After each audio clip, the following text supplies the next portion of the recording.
What's up, guys? Welcome to the Stats Free Sports channel. Let's get right into it. Here to bring you a video discussing Israel Abanikanda's pro day and why I believe he could be one of the steals of this draft class. Let's get right into it. Now, Israel wasn't supposed to be the main show of the Pitt Pro Day today. It was supposed to be Cancey.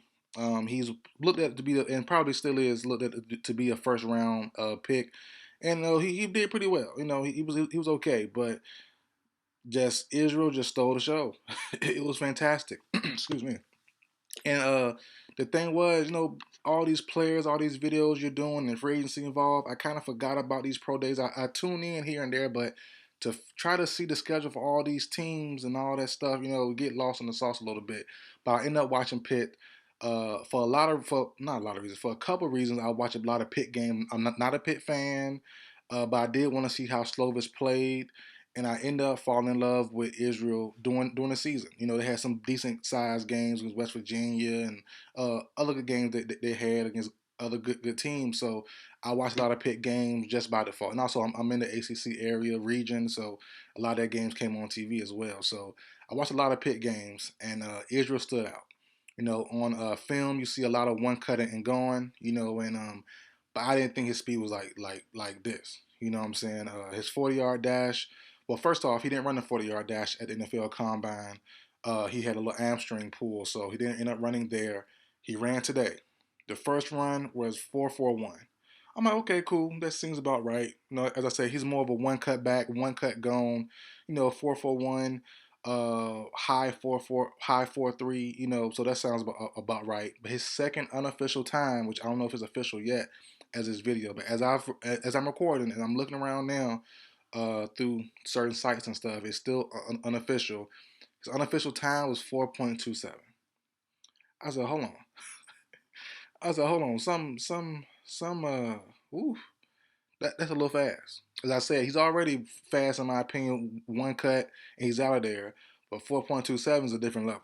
And seeing him play and going back and watching the film before doing this video, I don't know if 4.27 is right, but he's somewhere I wouldn't mind him being somewhere in the middle between 4.41 and 4.27.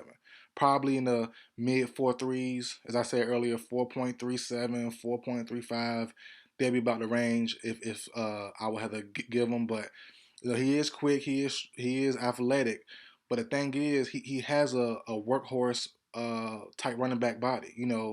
5'10" at 216, that's a big, nice body to take some pounding to be in a game, all three downs. So that definitely adds to his ability to pick a little higher, because as of right now, prior to this, prior to his pro day today, I had him as like a mid round back, fourth round, maybe sticking to the late thirds, but fourth, fifth round sounds about right.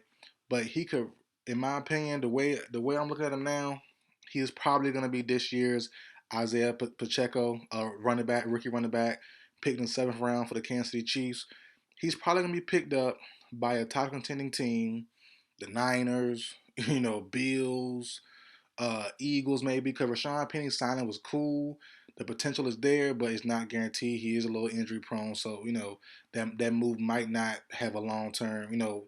Penny and Eagles might not have a long term partnership, so we'll see how that goes and where that goes long term. But he's gonna be picked up most likely by a top contending team or middle or somewhere by like a playoff contending team. Maybe if the Vikings trade Cook, they'll add him on to pair with Madison. So it's definitely possible and more likely. Being picked in the fourth round, he might go to a top contending team, and I think just like Isaiah Pacheco was, he was picked to be part of a group. Part of a trio, part of a group. You got Clyde Edwards. Can't say his name. Clyde Edwards. Hilaire there for the Chiefs. You have McKinnon as well, more of a receiving back. Then you have Isaiah Pacheco, just for depth, just for backup role. But he ended up being the main guy by time game 4 or 5 happened, game 3, he was the main guy. And he really had some great runs, performed well in big games, especially in the Super Bowl. So I can see a same role or similar role like that to a guy like Israel, picked in the later rounds. good size, good strength, great quickness to him, and he was going to go to a team that the running back one or two don't perform great. Like the Bills, who have James Cook, who have Naheem Hines. They aren't overly great running backs, and you could definitely get better. There's an upgrade option there as well. The Cowboys maybe pairing with Tony Pollard. So, there's some room for improvement, or at least room for added depth for a lot of these playoff contending or title contending teams that Israel could definitely add on to and end up being, one of the mainstays on that offense. And he just had a overall great day. After the 40-yard dash, he went to the vertical jump. Vertical jump was fantastic. It was like 41, I think 41 inches, and that gave him the same. What was it? That gave him the same realm of jump like Myles Garrett, Saquon Barkley. Who else was on that list? My notes are all lost. And also AJ Dillon for the Packers.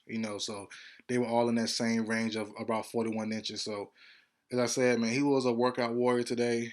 He definitely earned himself some money and possibly a roster spot on one of the better teams in the NFL. So you just think around the league, who needs a back? The Dolphins. Now I know they signed all their backs back, but you never know. He is a zone. He's more likely gonna be a zone running back. Also, he fits the zone scheme pretty well. So yeah, man. He's 20 years old, still pretty young.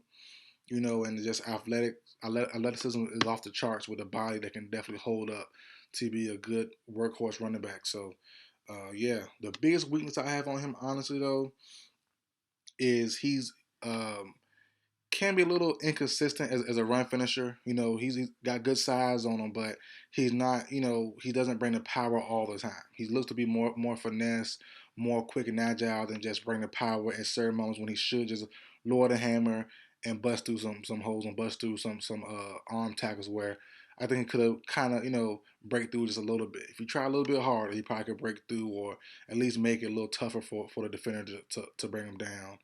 And also, he has trouble keeping a rusher in front of him in pass protection. So that's a lot of thing. Not a lot of things. That's the common issue with running backs these days. Always trying to do pass protection. So that could also limit his time as well. If he's a great runner but he can't pass protect, that could hurt him in the long run. Because Isaiah Pacheco could definitely pass protect pretty well. So that could be something that he has to work on. But as I said, with that size or that speed, it shouldn't be a problem. Just lower your head, take on the block, take on the punishment, and give your quarterback a couple more seconds where, without him picking up the block, it could be a game-changing move. So, but I do like him. As I said, mid-round pick, third, fourth, fifth, still, even with a good pro day. Maybe low thirds, high fourth, but I don't see him being too much higher. But if a team misses out, like the Chargers, if they miss out on a guy like Bijan Robinson, the Eagles, Bills, as I said, the list goes on. Whoever else you think could be in the same realm, Broncos, Bears, whoever, Packers, not Packers, they got 200 backs, Lions, whoever you think, because Swift could be moved, or whatever.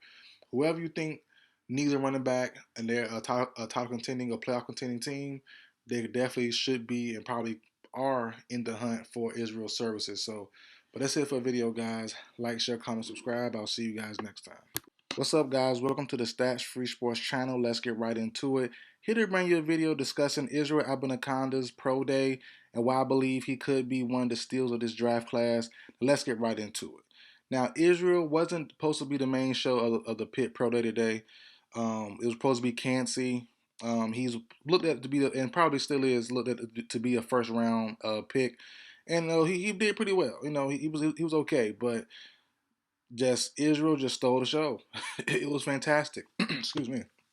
And the thing was, all these players, all these videos you're doing, and free agency involved, I kind of forgot about these pro days. I tune in here and there, but to try to see the schedule for all these teams and all that stuff, get lost in the sauce a little bit. But I end up watching Pitt. For not a lot of reasons, for a couple of reasons, I watch a lot of Pitt games. I'm not a Pitt fan, but I did want to see how Slovis played, and I ended up falling in love with Israel during the season. They had some decent sized games against West Virginia and other good games that they had against other good teams. So I watch a lot of Pitt games just by default, and also I'm in the ACC area region, so a lot of their games came on TV as well. So I watch a lot of Pitt games, and